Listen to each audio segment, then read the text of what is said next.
बेटियां माँ बाप की बहुत प्यारी और दुलारी होती हैं, ये तो मुझे पता ही है, लेकिन इसका एहसास तब होता है जब आपकी शादी हो जाती है और आप अपने पापा को मिस करते हो ससुराल में। पापा से मैंने अगर कोई काम बोल दिया तो पापा वो काम इतना मतलब एक हद से ज़्यादा आगे जाकर करते हैं कि मतलब वो भूलते ही नहीं है। मैं भूल जाऊंगी, पापा नहीं भूलेंगे कि ये काम करना था। तो पापा से मैंने कहा था कि पापा चावल ख़त्म हो गए हैं और चावल खरीदने हैं, तो पापा को याद था, पापा ने मुझे कहा था ठीक है आज चलना है, आज चलना है, लेकिन मैं ही टालती रहती हूँ, मैं ही अपने कामों में इतना बिजी रहती हूँ कि मैं जा नहीं पाती हूँ। लेकिन आज मैंने प्रॉमिस किया था कि हम जाएंगे, चावल लेके आएंगे दुकान से। बच्चे स्कूल से आ गए थे, मैंने फटाफट से बनाया था खाना।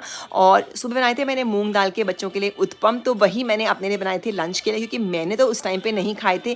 तो ये थाली लग रही है टैनी की, मगर जैसे बिल्ली बैठती है ना घात लगाकर चूहे के लिए, टैनी वैसे बैठी है मेरे उत्पम पे नज़र मारने के लिए कि ये उत्पम मुझे मिलेंगे और मैं उसको बोल रही हूँ कि तुझे उत्पम नहीं मिलेंगे, तूने सुबह खाए थे, तू टिफिन में ले गई थी। लेकिन टैनी तो वहीं बैठी रही। बाद में मुझे हार के उसे देना पड़ा उत्पम, तो उसने उत्पम खाया लेकिन रोटी भी खाई थी। और ये है टैनी की प्लेट, उसने खाया था रायता, करेले की सब्जी, उत्पम, और मैंने बनाई था आई थिंक लौकी की सब्जी। उसके बाद मैंने सिर्फ उत्पम खाए थे। आहा, मज़ा आ गया खाकर। इसकी रेसिपी मैंने अपने प्रीवियस ब्लॉग में आपके साथ शेयर भी करी है। उसके बाद फटाफट से अपने घर को मैंने प्यार करके पुचकार करके लॉक करके हम चले गए, पापा के पास पहुंच गए। और जैसे ही मैं कार में बैठी, मेरी कार की बैटरी हो गई थी डेड। तो मैं कार से फिर कूद के गई स्कूटी में, और हम स्कूटी में सवार होकर हवा खाते खाते, गरम गरम हवा खाते खाते पहुंच गए मम्मी के पास। मम्मी बैठी हुई थी और यहाँ देखो पुट्टू ने आते ही किया मम्मी को प्यार। उसके बाद मैंने मम्मी को किया प्रणाम, और उसके बाद ये लाई है टैनी मम्मी के लिए पुदीना तोड़ के, जो कि लगाए मेरे छत पे।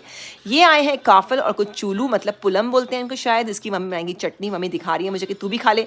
मैंने बोला मुझे कुछ नहीं खाना है। पापा ने कहा चाय पीनी तो पियो वरना चलो। तो हम चल दिए वहीं दुकान पे जहाँ से हमको चावल लेके आने हैं। ये बैठ गई थी मैं, और पीछे बैठी है पुट्टू मेरे साथ, मेरी पुछड़ी बनकर, वो मेरे साथ ही गई थी।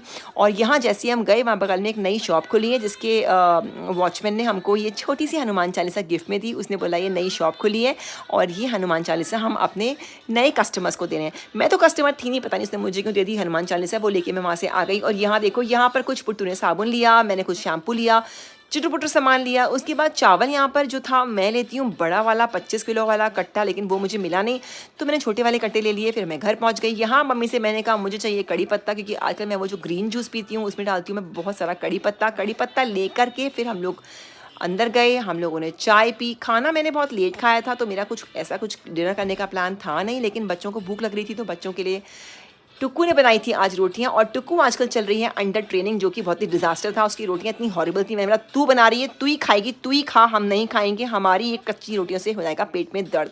तो ये थाली लग गई थी टैनी की। मैंने खाए थे थोड़े से नमकीन चावल। उसके बाद अपना सामान सट्टा पैक करके मैं चल दी घर को। और हाँ, ये देखो मेरे आम, कितने अच्छे अच्छे आम आए हैं बाजार में, और आज मैं इनको खा के मजे लूंगी। अंगना सी सुन, बाय, नमस्ते, हरिओम।